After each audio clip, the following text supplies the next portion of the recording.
ವಾರ್ತಾಲಹರಿ ಸುದ್ದಿ ಚಾನೆಲ್ಗೆ ಸ್ವಾಗತ. ನಾನು ರಾಜೇಶ್ವರಿ. ಭಾರತೀಯ ಹಬ್ಬಗಳು ಕೇವಲ ಧಾರ್ಮಿಕ ಆಚರಣೆಗಳಲ್ಲ, ಅವು ಮಾನವನ ಬದುಕು, ಪ್ರಕೃತಿ ಮತ್ತು ಸಂಸ್ಕೃತಿಯ ನಡುವೆ ಇರುವ ಆಳವಾದ ಸಂಬಂಧದ ಪ್ರತಿಬಿಂಬವಾಗಿವೆ. ಇಂತಹ ಹಬ್ಬಗಳಲ್ಲಿ ಸಂಕ್ರಾಂತಿ ಅತ್ಯಂತ ಮಹತ್ವ ಪಡೆದ ಹಬ್ಬವಾಗಿದೆ. ಸಂಕ್ರಾಂತಿ ಎಂಬ ಪದವೇ ಸಂಕ್ರಮಣ ಅಂದರೆ ಬದಲಾವಣೆ ಎಂಬ ಅರ್ಥವನ್ನು ಹೊತ್ತುಕೊಂಡಿದ್ದು, ಸೂರ್ಯನು ಒಂದು ರಾಶಿಯಿಂದ ಮತ್ತೊಂದು ರಾಶಿಗೆ ಸಾಗುವ ಪವಿತ್ರ ಕ್ಷಣವನ್ನು ಸೂಚಿಸುತ್ತದೆ. ವಿಶೇಷವಾಗಿ ಮಕರ ಸಂಕ್ರಾಂತಿ ಸೂರ್ಯನು ಧನು ರಾಶಿಯಿಂದ ಮಕರ ರಾಶಿಗೆ ಪ್ರವೇಶಿಸುವ ದಿನವಾಗಿದ್ದು, ಈ ದಿನದಂದು ಉತ್ತರಾಯಣ ಆರಂಭವಾಗುತ್ತದೆ. ಈ ಬದಲಾವಣೆ ಪ್ರಕೃತಿಯಲ್ಲಿಯೇ ಹೊಸ ಚೈತನ್ಯವನ್ನು ತುಂಬುವುದರೊಂದಿಗೆ ಮಾನವನ ಜೀವನದಲ್ಲಿಯೂ ಹೊಸ ಆಶೆ, ಹೊಸ ಉತ್ಸಾಹ ಮತ್ತು ಹೊಸ ದಾರಿಯನ್ನು ತೋರಿಸುತ್ತದೆ. ಶೀತಕಾಲ ನಿಧಾನವಾಗಿ ಹಿಂದೆ ಸರಿದು ಬೆಳಕು ಮತ್ತು ಉಷ್ಣತೆಯ ದಿನಗಳು ಆರಂಭವಾಗುವುದರಿಂದ ಸಂಕ್ರಾಂತಿ ಹಬ್ಬವು ಕತ್ತಲಿನಿಂದ ಬೆಳಕಿನ ಕಡೆಗೆ ಸಾಗುವ ಸಂಕೇತವಾಗಿರುತ್ತದೆ.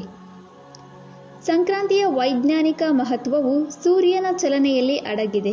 ಸೂರ್ಯನು ಉತ್ತರಾಯಣಕ್ಕೆ ಪ್ರವೇಶಿಸುವಾಗ ಭೂಮಿಯ ಮೇಲೆ ಬೀರುವ ಕಿರಣಗಳು ಹೆಚ್ಚು ನೇರವಾಗುತ್ತವೆ. ಇದರಿಂದ ಹವಾಮಾನದಲ್ಲಿ ಬದಲಾವಣೆ ಉಂಟಾಗಿ ಜೀವಜಗತ್ತಿಗೆ ಪುನಶ್ಚೇತನ ದೊರೆಯುತ್ತದೆ.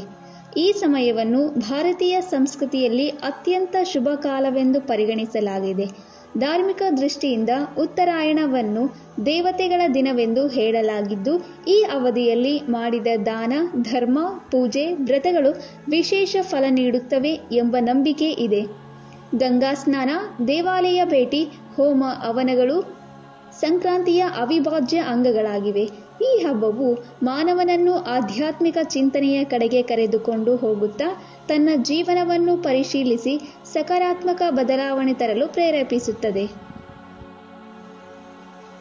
ಭಾರತದ ಗ್ರಾಮೀಣ ಜೀವನ ಸಂಪೂರ್ಣವಾಗಿ ಕೃಷಿಯ ಮೇಲೆ ಅವಲಂಬಿತವಾಗಿದ್ದು, ಸಂಕ್ರಾಂತಿ ಹಬ್ಬವು ರೈತರ ಪಾಲಿಗೆ ಪರಿಶ್ರಮದ ಸಂಭ್ರಮವಾಗಿದೆ.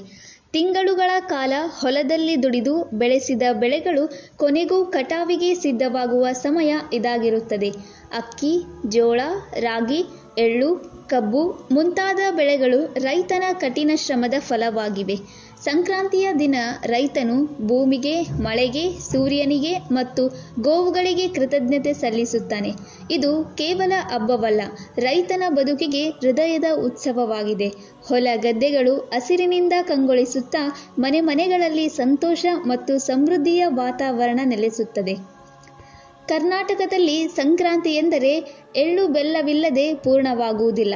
ಎಳ್ಳು ಮತ್ತು ಬೆಲ್ಲದ ಮಿಶ್ರಣವು ಈ ಹಬ್ಬದ ಪ್ರಮುಖ ಲಕ್ಷಣವಾಗಿದ್ದು, ಇದನ್ನು ಎಲ್ಲರಿಗೂ ಹಂಚಲಾಗುತ್ತದೆ. ಎಳ್ಳಿನ ಕಹಿತನ ಮತ್ತು ಬೆಲ್ಲದ ಸಿಹಿತನ ಮಾನವನ ಜೀವನದಲ್ಲಿನ ದುಃಖ ಮತ್ತು ಸುಖಗಳ ಸಂಕೇತವಾಗಿದೆ. ಎಳ್ಳು ಬೆಲ್ಲ ತಿನ್ನಿ, ಒಳ್ಳೆ ಮಾತಾಡಿ ಎಂಬ ಮಾತು ಈ ಹಬ್ಬದ ತಾತ್ಪರ್ಯವನ್ನು ಅತ್ಯಂತ ಸುಂದರವಾಗಿ ವಿವರಿಸುತ್ತದೆ.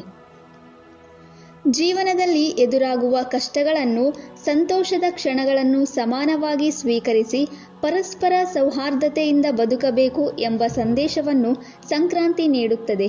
ಈ ಮೂಲಕ ಹಬ್ಬವು ಮಾನವೀಯ ಮೌಲ್ಯಗಳನ್ನು ಬೋಧಿಸುವ ಪಾಠಶಾಲೆಯಾಗಿ ಪರಿಣಮಿಸುತ್ತದೆ. ಗ್ರಾಮೀಣ ಭಾರತದಲ್ಲಿ ಸಂಕ್ರಾಂತಿ ಎಂದರೆ ಗೋವುಗಳಿಗೂ ವಿಶೇಷ ದಿನ. ಹಸು, ಎತ್ತು, ಎಮ್ಮೆಗಳಿಗೆ ಸ್ನಾನ ಮಾಡಿಸಿ ಕೊಂಬುಗಳಿಗೆ ಬಣ್ಣ ಹಚ್ಚಿ ಹಾರ ಹಾಕಿ ಪೂಜೆ ಸಲ್ಲಿಸಲಾಗುತ್ತದೆ.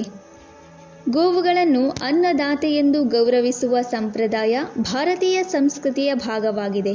ಕೃಷಿಯಲ್ಲಿ ಗೋವುಗಳ ಪಾತ್ರ ಅತ್ಯಂತ ಮಹತ್ವವಾಗಿದ್ದರಿಂದ ಈ ಆಚರಣೆ ರೈತರ ಕೃತಜ್ಞತೆಯ ಪ್ರತೀಕವಾಗಿದೆ.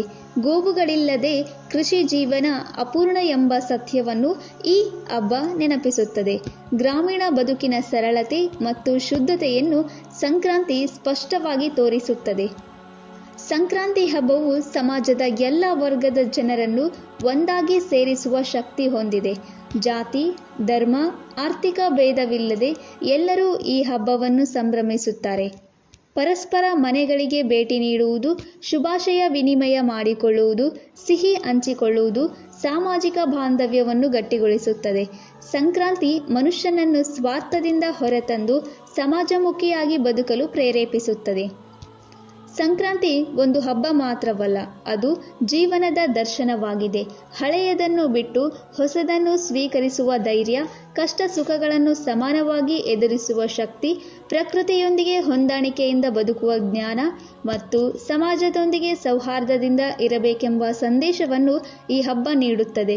ಸೂರ್ಯನಂತೆ ನಮ್ಮ ಜೀವನದಲ್ಲೂ ಬೆಳಕು ಮತ್ತು ಉಷ್ಣತೆ ತುಂಬಿಕೊಂಡು ಅಂಧಕಾರವನ್ನು ದೂರ ಮಾಡಿ ಸಕಾರಾತ್ಮಕ ದಾರಿಯಲ್ಲಿ ಸಾಗಬೇಕೆಂದು ಸಂಕ್ರಾಂತಿ ನಮಗೆ ಬೋಧಿಸುತ್ತದೆ. ಹೀಗಾಗಿ ಸಂಕ್ರಾಂತಿ ಭಾರತೀಯ ಸಂಸ್ಕೃತಿಯ ಅಮೂಲ್ಯ ಹಬ್ಬವಾಗಿದ್ದು, ಮುಂದಿನ ಪೀಳಿಗೆಗೂ ಇದರ ಮೌಲ್ಯಗಳನ್ನು ತಲುಪಿಸುವುದು ನಮ್ಮ ಕರ್ತವ್ಯವಾಗಿದೆ. ಧನ್ಯವಾದಗಳು.